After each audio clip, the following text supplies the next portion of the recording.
Hello and welcome back to my channel. This is Rahul Mumbai once again. आज मैं आपके लिए लेके आया हूँ directorate of education GNCT of Delhi की तरफ से जो सैम्पल पेपर निकला है फिजिकल एजुकेशन क्लास 12 के लिए। इसमें सामान्य निर्देश हैं कि 30 प्रश्न होंगे, सभी प्रश्न अनिवार्य हैं। 1 से 12 तक के मल्टीपल चॉइस क्वेश्चन होंगे, बहुविकल्पीय क्वेश्चन होंगे। 13 to 16 2 मार्क्स के होंगे। Question number 17 to 26 carry 3 marks and question number 27 to 30 carry 5 marks. और इसमें आंसर आपको कितने वर्ड्स में देना है ये भी दिया गया है। पहला क्वेश्चन ले लेते हैं। निम्नलिखित विकलांग एथलीटों के लिए डीफ ओलंपिक का आयोजन किया जाता है। तो ऐसे कौन से एथलीट हैं जिनके लिए डीफ ओलंपिक गेम्स का आयोजन किया जाता है? तो वो हैं जो सुनने में अक्षमता जिनको होती है, हेयरिंग डिसेबिलिटी, हेयरिंग इम्पेयरमेंट जिनको होती है, उनके लिए डीफ ओलंपिक गेम आयोजित किए जाते हैं। उन सभी प्रक्रियाओं को संदर्भित करता है जो एक नेता सफलता की निगरानी के लिए बनाते हैं। refers to all the process that leaders create to monitor success। तो सक्सेस को मॉनिटर करने के लिए जो प्रक्रिया अपनाई जाती है उसे कंट्रोलिंग कहते हैं। प्लानिंग क्या है? भविष्य में देखने की एक प्रोसेस है, और जो कंट्रोलिंग है वो पीछे देखने की प्रोसेस है, पास्ट में देखने की प्रोसेस है कि कितना काम हो चुका है एक्चुअल में और कितना बाकी है। तो मॉनिटरिंग करने का काम किसका है? कंट्रोलिंग का है, नियंत्रण का है। संगठनात्मक आवश्यकताओं के अनुसार कर्मचारियों की भर्ती निम्नलिखित में से किसके तहत की जाती है?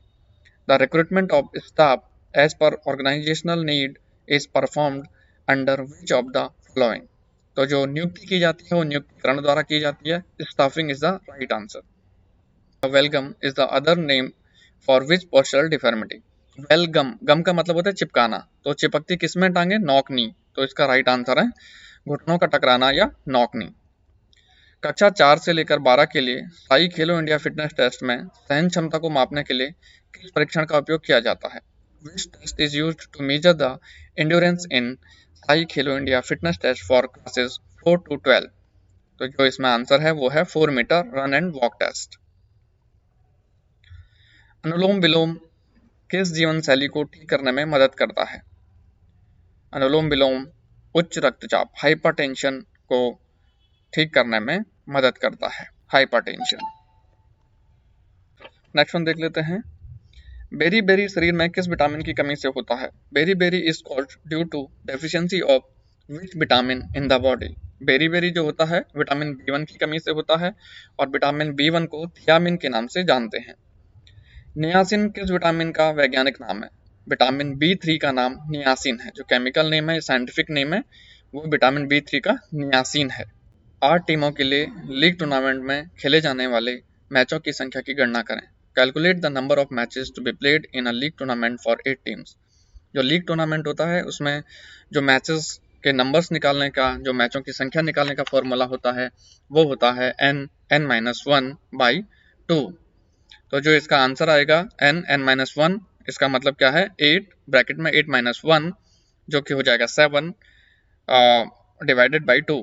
तो 8 7 56, 8 7 56/2। तो जो राइट आंसर होगा वो होगा 28। तो 28 इसका राइट आंसर है। विशेष ओलंपिक की अवधारणा निम्नलिखित में से किसके दिमाग की उपज है? The concept of special Olympic is the brain child of which among the following. जो स्पेशल ओलंपिक था उसके फाउंडर कौन है? तो उसके फाउंडर हैं यूनिस कैनेडी श्राइबर, जो कि यूएस प्रेसिडेंट की सिस्टर थी, और 1968 शिकागो में पहली बार स्पेशल ओलंपिक खेलों का आयोजन किया गया था। निम्नलिखित में से किस रोग में आपको सांस लेने में कठिनाई होती है?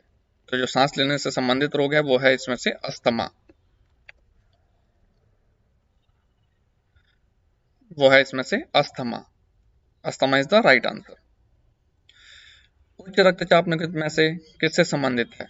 तो जो रक्तचाप है, हाइपरटेंशन है, वो किससे है? ब्लड प्रेशर, रक्तचाप से संबंधित है उच्च रक्तचाप। निम्नलिखित में से कौन महिला एथलीट ट्रायड नहीं है? Which among the following is not a female athlete triad. तो फीमेल एथलीट ट्रियाड में क्या क्या है? एमेनोरिया है, ऑस्टियोपोरोसिस है, और ईटिंग डिसऑर्डर है। तो जो नहीं है वो पूछा गया है यहाँ पे, तो मेंस्ट्रुअल डाइफंक्शन नहीं है। तो यहाँ पे जो आंसर होगा वो मेंस्ट्रुअल डाइफंक्शन होगा। 11th क्वेश्चन देख लेते हैं। प्रत्येक खेल के लिए विशिष्ट कौशलों की आवश्यकता होती है। सही बात है, फिट रहने से आपको सभी खेल गतिविधियों को करने में मदद मिलती है, ये भी सत्य है। तो इसका जो आंसर होना चाहिए वो होना चाहिए ए और आर दोनों सत्य हैं और ए आर की सही व्याख्या है।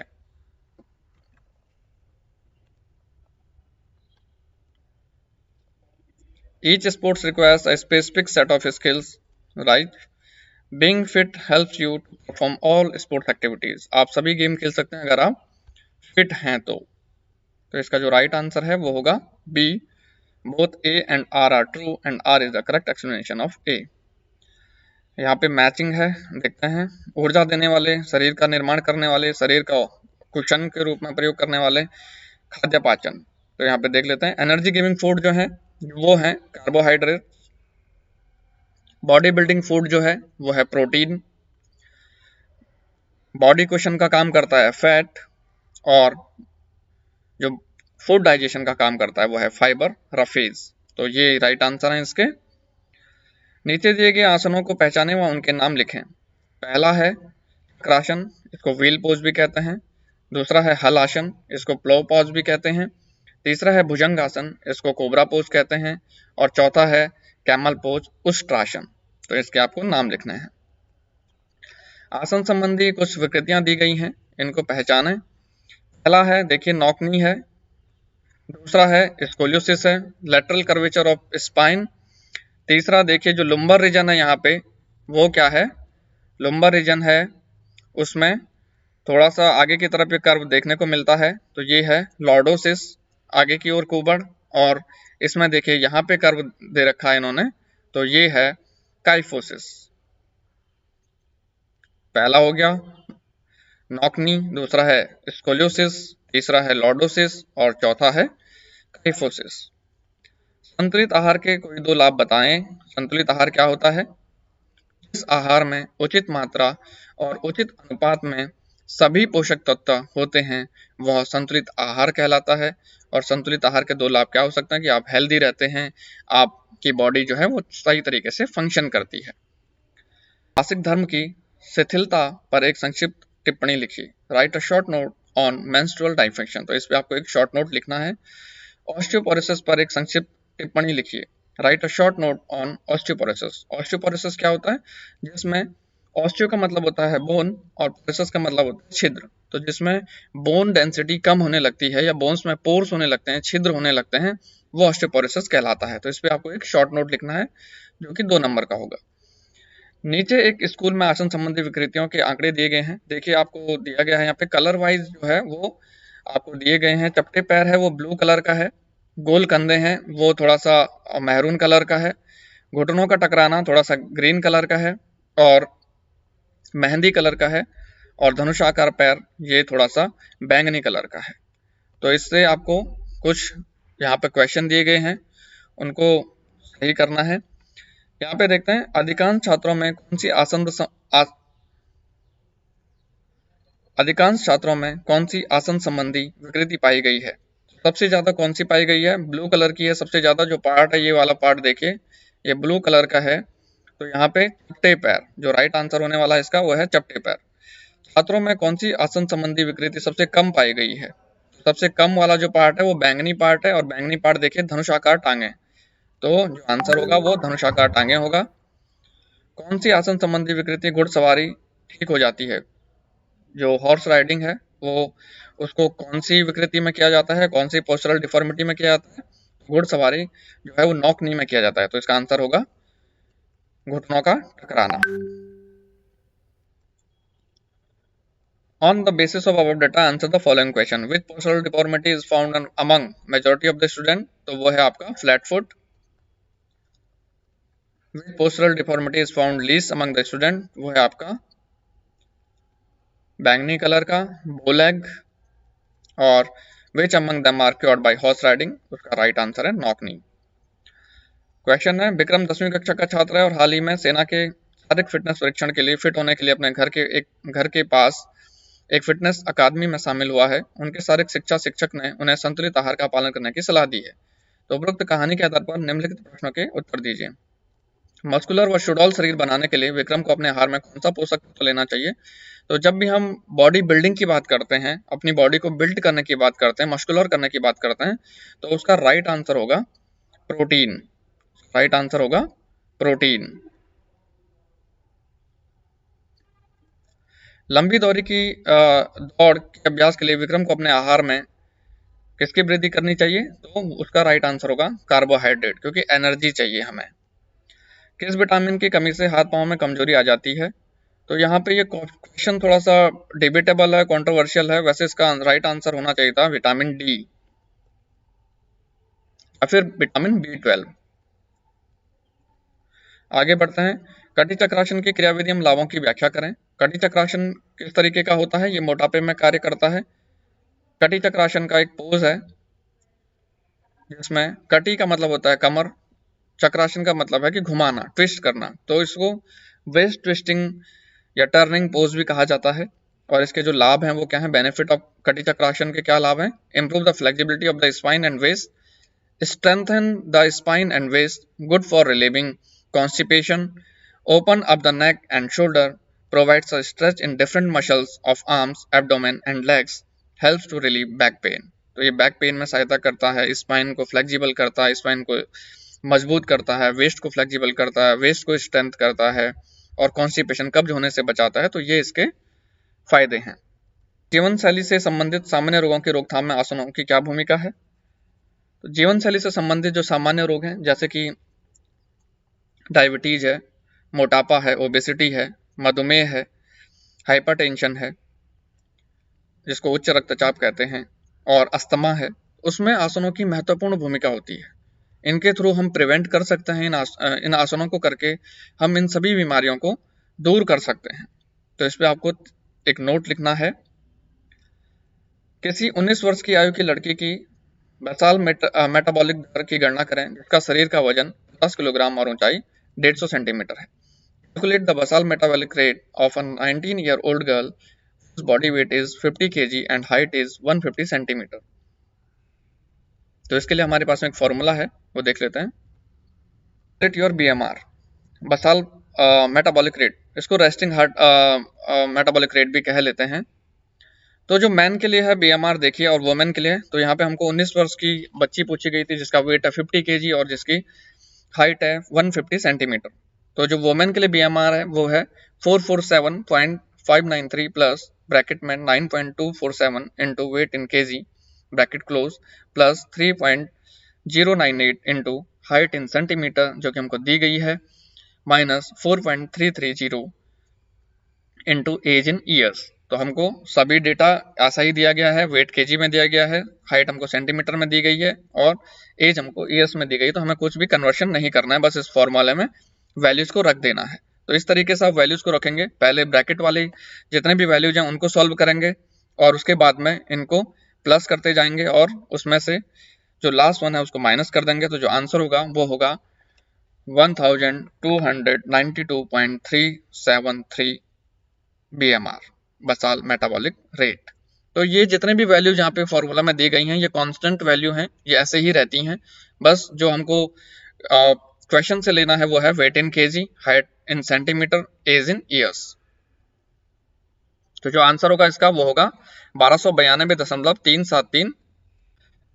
सीढ़ी नुमा विधि का उपयोग करके 8 टीमों का एक फिक्सर बनाएं। बहुत ही सरल, बहुत ही आसान, सबसे सरल है जो draw fixer of 8 teams using the staircase method. Staircase method जो है वो सबसे आसान पद्धति मानी जाती है। हम इसको देख लेते हैं। देखिए इस तरीके से हमको स्टेयरकेस मेथड में सीढ़ी नुमा जो पद्धति है उसमें हमको फिक्सर बनाना होता है।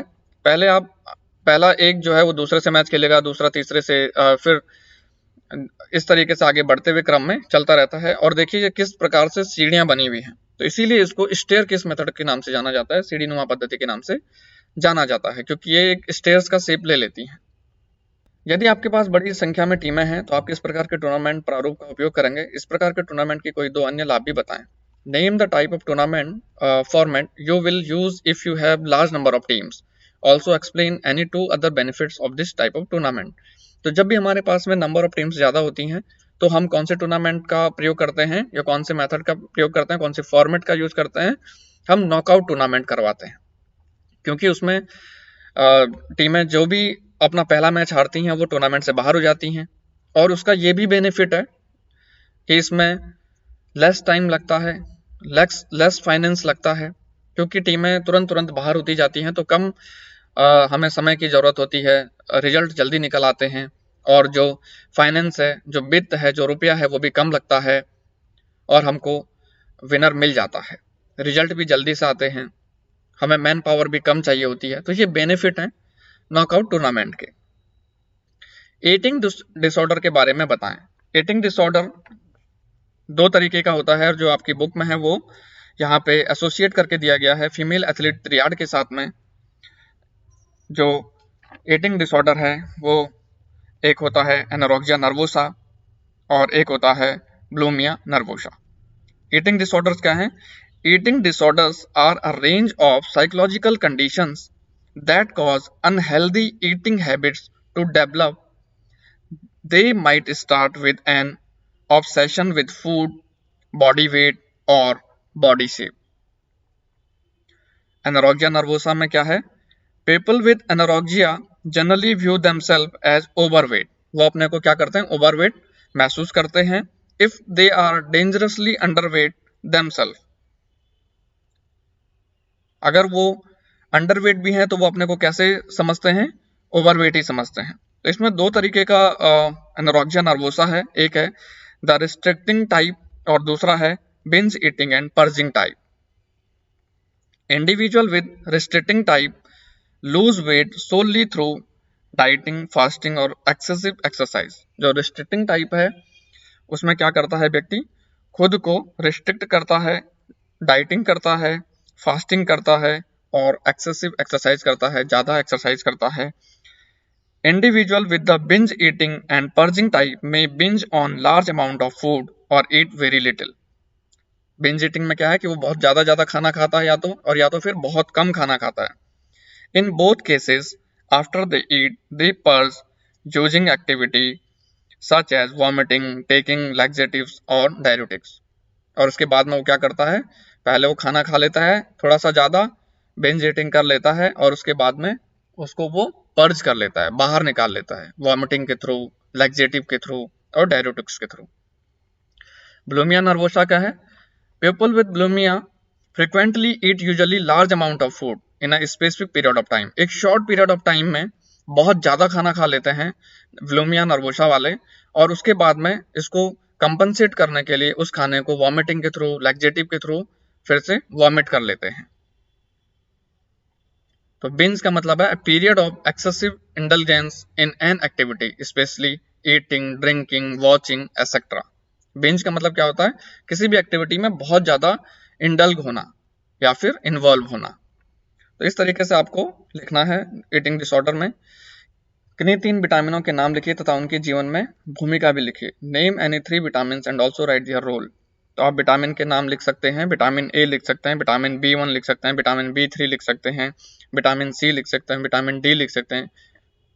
और इनका क्या रोल है? विटामिन ए का जो नाम है, केमिकल नेम है, वो है रेटिनॉल, और ये ब्लाइंडनेस होने से बचाता है। अगर इसकी डेफिशिएंसी होती है तो कौन सा रोग होता है? ब्लाइंडनेस होता है, नाइट ब्लाइंडनेस कहते हैं। B1 की कमी से बेरी होता है जिसका कि नाम है थियामिन। नियासिन, विटामिन B3 का नाम है नियासिन, जिसकी वजह से पेलेग्रा हो सकता है, और पेलेग्रा या 3D भी कहते हैं हम इसको। डर्माटाइटिस हो सकता है, डेमेंटिया हो सकता है और डायरिया हो सकता है। विटामिन सी, इसका नाम है एस्कॉर्बिक एसिड, इससे स्कर्वी होने के चांसेस होते हैं, ब्लीडिंग गम्स होते हैं, मसूड़ों से खून निकलता है। विटामिन डी, कोलेकैल्सिफेरॉल, जैसे कि रिकेट्स होता है, सूखा रोग होता है।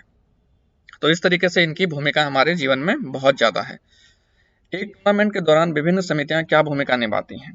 टूर्नामेंट की बहुत सारी कमेटीज होती हैं, विभिन्न समितियां होती हैं, वेरियस कमेटीज होती हैं, उनके क्या क्या जो रोल हैं, जो उनकी रिस्पॉन्सिबिलिटी हैं, वही उनकी भूमिका है। तो परचेजिंग कमेटी का क्या रोल है? वो पूरा सामान क्रय करते हैं जितना भी हमको टूर्नामेंट के लिए चाहिए। फाइनेंस कमेटी का काम है कि वो वित्त का इंतजाम करते हैं, प्रबंध करते हैं। ऑफिशियल कमेटी का काम है ऑफिशियल्स को लेकर आना, उनका प्रबंध करना। ग्राउंड एंड इक्विपमेंट कमेटी का काम है कि ग्राउंड को बनाना, इक्विपमेंट को रखना। ट्रांसपोर्ट कमेटी का काम है खिलाड़ियों को वेन्यू तक लेके जाना, ग्राउंड तक लेके जाना। मेडिकल कमेटी का काम है किसी को भी इंजरी हो जाती है तो वहाँ पे कम से कम उनके ट्रीटमेंट के लिए कुछ ना कुछ फर्स्ट एड रखा जाए। रिफ्रेशमेंट कमेटी है, अकोमोडेशन कमेटी है, रिसेप्शन कमेटी है, अनाउंसमेंट कमेटी है, तो इस तरीके से इनकी भूमिकाएं हैं। एक एथलीट के शरीर का भार सूचकांक बीएमआई की गणना करें जिसका वजन 60 केजी है और ऊंचाई 180 सेंटीमीटर है। तो हमको बीएमआई कैसे फाइंड आउट करना है ये हमको पता है। बीएमआई देख लेते हैं, weight in KG divided by height in meter square. तो यहाँ पे बीएमआई जो दिया था वो दिया था 60 जो कि केजी में दिया था, हाइट हमको सेंटीमीटर में दी गई थी 180 सेंटीमीटर। 180 सेंटीमीटर को जब हम मीटर में चेंज करेंगे तो वो हो जाएगा 1.8 मीटर। तो स्क्वायर है इसलिए हमने इसको 2 बार लिखा है, तो 60 डिवाइडेड बाई 1.8 इंटू 1.8, 60 ऐसा ही रहेगा अभी, डिवाइडेड बाई 3.24। तो बीएमआई जो निकल के आएगी वो रेंज आएगी 18.59। और हमने यहाँ पे देखा भी है कि 18.51 के अनुसार जो ये फॉल करेगा कैटेगरी में वो नॉर्मल कैटेगरी होगी, तो इसको हेल्दी वेट कैटेगरी भी कहते हैं। प्लेट टैपिंग टेस्ट के उद्देश्य और प्रक्रिया की व्याख्या करें। प्लेट टैपिंग टेस्ट जो है वो 1 से लेके तीसरी प्राइमरी क्लास के लिए होता है और इसमें जो कोऑर्डिनेशन है वो देखा जाता है बच्चे का। तो उद्देश्य तो है कोऑर्डिनेशन को चेक करना। इसमें 2 डिस्क होती हैं जिनका डायमीटर होता है 20 सेंटीमीटर का। एक रेक्टेंगल प्लेट होती है जिसका जो साइज है वो 30 इंटू 20 सेंटीमीटर का है। जो डिस्क होती हैं उनकी जो डिस्टेंस है बीच की वो 60 सेंटीमीटर दूरी होनी चाहिए और इनके बीच में इक्वी डिस्टेंस पर जो रेक्टेंगल है उसको रखा जाता है। और 25 का फुल साइकिल होता है, मतलब 50 बार टैप करना पड़ता है बच्चे को और वो देखा जाता है कि उसने कितने कम समय में वो 50 टैप्स किए हैं, 25 का पूरा साइकिल किया है।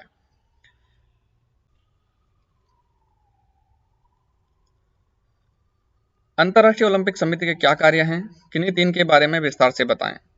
What are the function of International Olympic Committee? Explain any three in detail.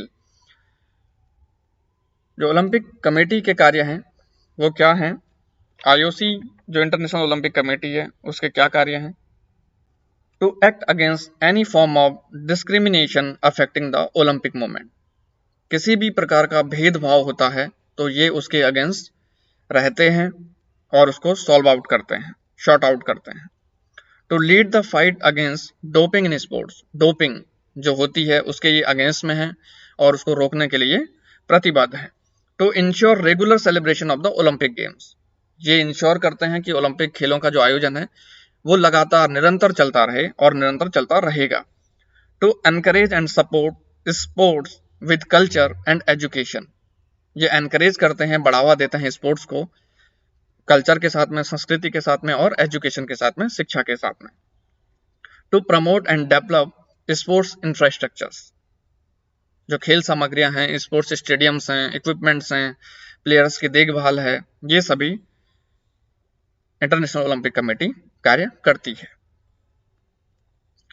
पहली एक राष्ट्रीय स्तर की फुटबॉल खिलाड़ी है, वो अपने मोहल्ले में एक फुटबॉल टूर्नामेंट आयोजित करने का सोच रही है। 30 टीमें उसके टूर्नामेंट में भाग लेने के लिए तैयार हैं। निम्नलिखित प्रश्नों के उत्तर देकर फिक्चर बनाने में सैली की मदद करें।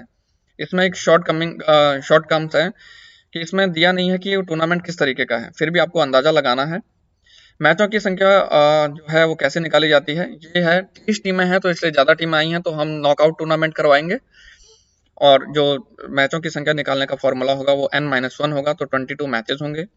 टूर्नामेंट में राउंड 3 में कितने मैचेस होंगे, तो टूर्नामेंट में राउंड 3 में कितने मैचेस होंगे, 4 मैचेस होंगे। टूर्नामेंट में कितने राउंड होंगे, टूर्नामेंट में कितने राउंड होंगे, वो होंगे 5, क्योंकि 32 जो है वो 2, 4, 8, 16, 32 5वें नंबर पे आता है। उसी से हम बाई निकालेंगे, 9 बाई आएंगी और उसके अनुसार 5 राउंड होंगे। दूसरे राउंड में कितने बाइस दिए जाएंगे, तो दूसरे राउंड में कभी भी बाई नहीं दी जाती है नॉकआउट टूर्नामेंट में। तीसरी बाई किस जगह पर दी जाएगी, ये बहुत आसान सा पूछ लिया इन्होंने। तीसरी बाई का पूछा है तो निचले अर्ध के शीर्ष में, टॉप ऑफ लोअर हाफ, तो वो B3 होगा, बाई 3 होगी। इसी तरीके से ये इंग्लिश में देख लें आप। वरिष्ठ नागरिकों की गति और सहन क्षमता को मापने के लिए किन परीक्षणों का उपयोग करोगे, इस पर चर्चा करें। तो वरिष्ठ नागरिक जो है, सीनियर सिटीजन जो है, उनकी स्पीड और एंड्योरेंस को हमको चेक करना है, तो हम कौन कौन से टेस्ट उन पे अप्लाई करेंगे। तो जो स्पीड के लिए जो टेस्ट है वो टेस्ट होगा 8 foot up and go test, और जो एंड्योरेंस के लिए होगा वो 6 मिनट वॉक टेस्ट होगा, जो कि एरोबिक एंड्योरेंस के लिए जाना जाता है। एक 26 वर्षीय महिला के ऊपरी शरीर की ताकत और लचीलेपन को मापने के लिए एक एक परीक्षण विस्तार से समझा है। तो जो सीनियर सिटीजन है उनके जो ऊपरी शरीर की ताकत है वो किससे मापी जाती है? Arm curl test. और ये महिला कहा गया है, तो जो महिलाओं के लिए वेट है आर्म कर्ल टेस्ट में डंबल का वो है 5 पाउंड्स, और जो मेल हैं उनके लिए जो डंबल का वेट है वो है 8 पाउंड्स। और ऊपरी शरीर की जो लचीलापन है उसके नापने के लिए बैक स्क्रैच टेस्ट हमारे पास में है, जो अपर बॉडी की फ्लेक्सिबिलिटी को मेजर करता है।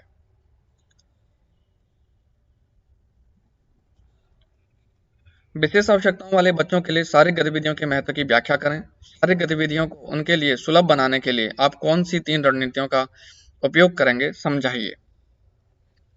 तो significance of physical activities for CWSN, उनकी हेल्थ इंप्रूव होती है, physical health, mental health improve होती है, सोशल स्किल्स होते हैं, सोशल इंटरेक्शन बढ़ती है, इमोशनल डेवलपमेंट होता है, बेटर सेल्फ स्टीम होती है, reduce anxiety, stress and depression. तो इस तरीके से बहुत सारा सिग्निफिकेंस है फिजिकल एक्टिविटी का CWSN वाले बच्चों के जीवन में। और इसी प्रकार क्या क्या स्ट्रेटेजी होंगी हमारे पास में, कौन कौन सी रणनीतियां होंगी हमारे पास में। सबसे पहली बात है कि हम मेडिकल चेकअप करेंगे कि उनको कौन सी डिसेबिलिटी है। मॉडिफिकेशन इन रूल्स, नियमों में परिवर्तन करेंगे। मॉडिफिकेशन इन इक्विपमेंट्स, जो भी उपकरण सामग्री है उसमें हम परिवर्तन करेंगे।